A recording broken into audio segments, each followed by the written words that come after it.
भाई वो एक आईनी बिल था।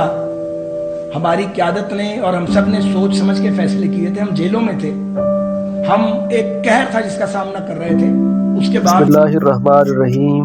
सारफी का न्यूज़ कॉन्फ्रेंस से खिताब। गुज़श्ता हुकूमत ने रेलवे लाइन और मुलाजमीन और अफसरान के साथ बुरा सलूक किया। पाकिस्तान में इस वक्त बड़े बुरे संजीदा मसाइल हैं, उसका हल हम चाहते हैं और इंशाअल्लाह हल हो जाएगा। सारफी का बयान सुनने से पहले हमारे चैनल को ज़रूर सब्सक्राइब कीजिएगा। अस्सलामु अलैकुम। कोई तलवार थोड़ी गिरी हुई थी, कोई जबरदस्त बात की। भाई वो एक आईनी बिल था। हमारी क़यादत ने और हम सब ने सोच समझ के फैसले किए थे। हम जेलों में थे, हम एक कहर था जिसका सामना कर रहे थे। उसके बावजूद कोई तलवार थोड़ी गिरी हुई थी, कोई जबरदस्ती वोट ले सकता है। कोई जबरदस्ती वोट नहीं ले सकता। एक मिनट यार, बात का जवाब तो दे। कोई रोबोट थोड़ी है कि जिनको चाबी लगेगी तो लोग जो है वो दे देंगे। हम जेलों में थे, हमें लोगों ने कहा निकाल के बाहर बुलाया। मैं नाम नहीं लेना चाहता, किरदार भी इर्द गिर्द है। जेलों में थे, बाहर बुला के तो हमें कहा गया कि जी आप फॉरवर्ड ब्लॉक बना दें, आप चीफ मिनिस्टर बन जाएं, आप फलां बन जाएं। हमने तो इधर से सुना, इधर से निकाल दिया, माजरत करके वापस जेल चले गए। आराम से जेल में बैठे रहे, अल्लाह ताला पे छोड़ दी। एक दिन तो निकलना ही था। तो ये बात है, हमें कोई पशेमानी नहीं है अल्हम्दुलिल्लाह। ना नो कॉन्फिडेंस के ऊपर है और ना जो लेजिस्लेशन है उसके ऊपर है। ये एक किया तो जब दोबारा एक्सटेंशन की पेशकश करने की आपको क्या जरूरत पड़ी थी? और आपने वो बंद कमरे में तो किया। टेलीविजन पे आके आपने कहा कि नई हुकूमत आके चीफ की तकर्री करेगी, नए चीफ की। इसका क्या मतलब था?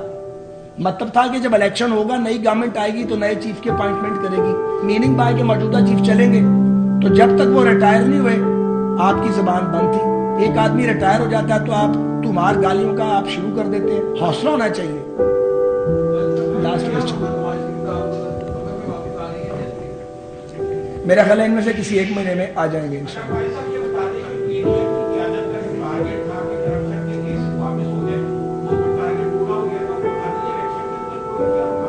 ये माजरत के साथ आपने सवाल के अंदर अपनी राय का इजहार किया। आपको मेरी प्यारे भाई, सवाल का हक है, अपनी राय देना मेरा राइट है। और एक सेकंड मेरे प्यारे भाई, और अगर जनाब ने राय देनी है तो तुसी इत्थे आ जाओ तो मैंने उत्थे सवाल कर। ऐसा नहीं है। नैब के काले कानून ने पाकिस्तान की इकोनॉमी का सत्यानाश किया। आप मेरे प्यारे भाई, सवाल का हक है, अपनी राय देना मेरा राइट है। और एक सेकंड मेरे प्यारे भाई, और अगर जनाब ने राय देनी है तो तुसी इत्थे आ जाओ तो मैंने उत्थे सवाल कर। ऐसा नहीं है। नैब के काले कानून ने पाकिस्तान की इकोनॉमी का सत्यानाश किया। ये रेलवे के अफसरान थे 6 बेगुना, उनको पकड़ लिया, 6 महीने जेल कटवाई और पिछले ही दौर में वो बाइज्जत बरी होकर निकले। तो अगर उस ड्रैकोनियन लॉ के अंदर अमेंडमेंट की गई है तो वो किसी 2, 4, 10 खानदानों के लिए नहीं की गई है। सबसे ज्यादा तादाद वहां पे सिविल सर्वेंट्स की थी। बेचारे पड़े हुए थे अंदर, उनका खाना पहुंचाने वाला कोई नहीं था। आपको पता है लोगों के साथ किस किस वो मुसीबत से गुजरे हैं। प्रोफेसर को पकड़ा गया, कारोबारी लोगों को रुस्वा किया गया। लोग जो था वो आपका कैपिटल, उसकी पाकिस्तान से बाहर फ्लाइट हुई, पैसा लोग बाहर ले गए। लोगों ने कहा यह प्रोजेक्ट ही कोई नहीं करना।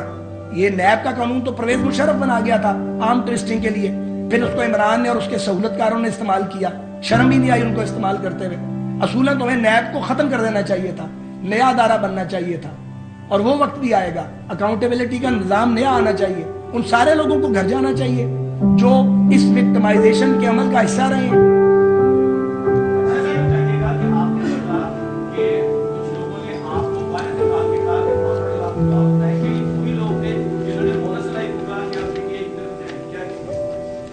मुनसलाई साहब की क्या कहते हैं, मेरा उनसे कोई लेना देना नहीं है। लेकिन जो उस वक्त प्रोजेक्ट इमरान को चला रहे थे, उन्होंने हर अरबा इस्तेमाल किया। जहाज भर भर के MPs MNAs के लेके जाते थे। आखिरी बात सुन लें, इनका ख्याल है कि हम इलेक्शन से भागेंगे। हमने कोई नहीं भागना।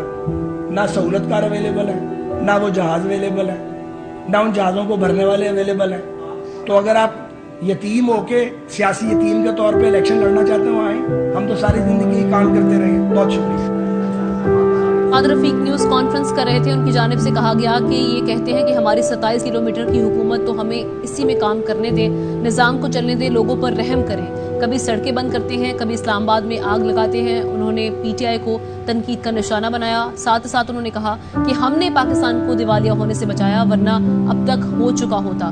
جب چیزوں کا کنٹرول سنبھالتے ہیں تو پھر پتہ چلتا ہے کہ خرابی کتنی ہے۔ انہوں نے کہا کہ لوکوموٹرز کے لیے دیگر ممالک پر انحصار کرنا پڑ رہا ہے۔ ساتھ ساتھ انہوں نے کہا کہ جب تک وہ آدمی ریٹائر نہیں ہوئے آپ کی زبان بند تھی۔